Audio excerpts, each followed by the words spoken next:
Co-presented by Vimal. बोलो जुबान केसरी.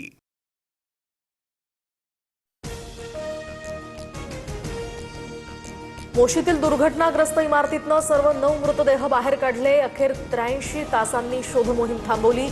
एनडीआरएफकडून 9 जणांची सुखरूप सुटका. दुर्घटनेतनं एकूण 14 कर्मचारी बचावले.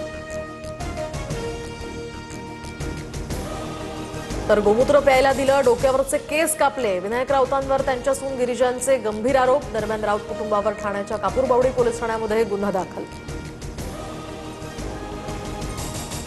मुख्यमंत्री फडणवीस दिल्लीला गेल्या. सीएम पदासाठी शिंदेंशिवाय पर्याय नाही. आमदार बच्चू कडूंचं वक्तव्य. तर मुख्यमंत्री फडणवीसांकडून दिल्लीला जाणार असल्याच्या चर्चांची खिल्ली. जम्मू काश्मीरमधील सरकार पाडण्याचा भाजपचा डाव. मुख्यमंत्री ओमर अब्दुल्ला यांचा मोठा आरोप. भाजपकडून आमदारांना मंत्रिपदासह 20 ते 30 कोटींची ऑफर. अब्दुल्लांचा दावा. शासकीय निधी आपल्या बापाचा असल्याची प्रशासनाची धारणा. मिरज पंचायत समितीच्या पदावरून खासदार विशाल पाटलांचा घणाघात. तर प्रशासकीय अधिकाऱ्यांना सत्तेचं संरक्षण मिळतंय. पाटलांचा हल्लाबोल. पवारांच्या राष्ट्रवादीचे खासदार धैर्यशील मोहिते पाटील वादात. माळशिरस पंचायत समितीच्या अभियंत्याला शिवीगाळ. हातपाय तोडण्याची धमकी. सोशल मीडियावर ऑडिओ क्लिप व्हायरल. मुंबईतील अंधेरीमध्ये मराठीत संवाद साधण्याच्या मुद्द्यावरून वाद. प्रवाशाला आरपीएफ कार्यालयामध्ये तासभर कोंडल्याचा सुद्धा आरोप. आरपीएफ कार्यालयाबाहेर मराठी एकीकरण समिती आक्रमक. पालघरच्या तांदूळवाडीमध्ये डोंगराचा कडा खचला. दरम्यान या ठिकाणी मुसळधार पावसानं भूस्खलनात शेकडो झाडं जमीनदोस्त. गडाकडे जाणारी पायवाट सुद्धा गायब. नैसर्गिक संपत्तीचं यामुळे अतोनात नुकसान.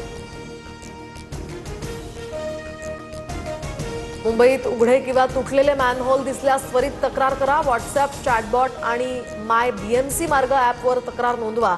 मुंबई पालिकेचं नागरिकांना आवाहन.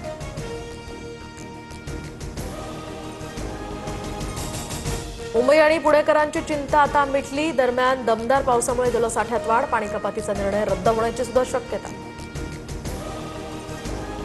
देशाच्या 70% भागातनं मान्सून ढग गायब. दरम्यान महाराष्ट्रासह 7 राज्यांमध्ये पुढील 5 दिवस पाऊस नाही. आज बहुतांश भागामध्ये पावसाची उघडीप. तर पावसाच्या खंडामुळे पिकांवर शंखी, गोगलगाय आणि वाळूचा प्रादुर्भाव. पिकांचं नुकसान रोखण्यासाठी कृषी तज्ज्ञांकडून शेतकऱ्यांना मार्गदर्शन. पश्चिम विदर्भामध्ये बोगस सोयाबीन बियाण्यांमुळे दुबार पेरणीचं संकट. पेरणीनंतर सोयाबीन उगवलंच नसल्याचा तब्बल 2382 तक्रारी. दरम्यान संबंधित कंपनीवर कठोर कारवाई करण्याचीही शेतकऱ्यांची मागणी. व्हिएतनाममध्ये भारतीय प्रवाशांची बोट उलटली. 15 भारतीयांचा यामध्ये मृत्यू. प्रसिद्ध पर्यटन स्थळ फुक वोक या ठिकाणी बेटाजवळची ही घटना. बोटीत 32 भारतीयांसह एकूण 35 जण होते. मुंबईहून ठाण्याच्या दिशेनं जाणाऱ्या कारचा परळमध्ये अपघात. कार चालकाला झोप लागल्यामुळे कार डिव्हायडरला धडकली. सुदैवानं जीवितहानी नाही. कारचं मोठ्या प्रमाणात नुकसान.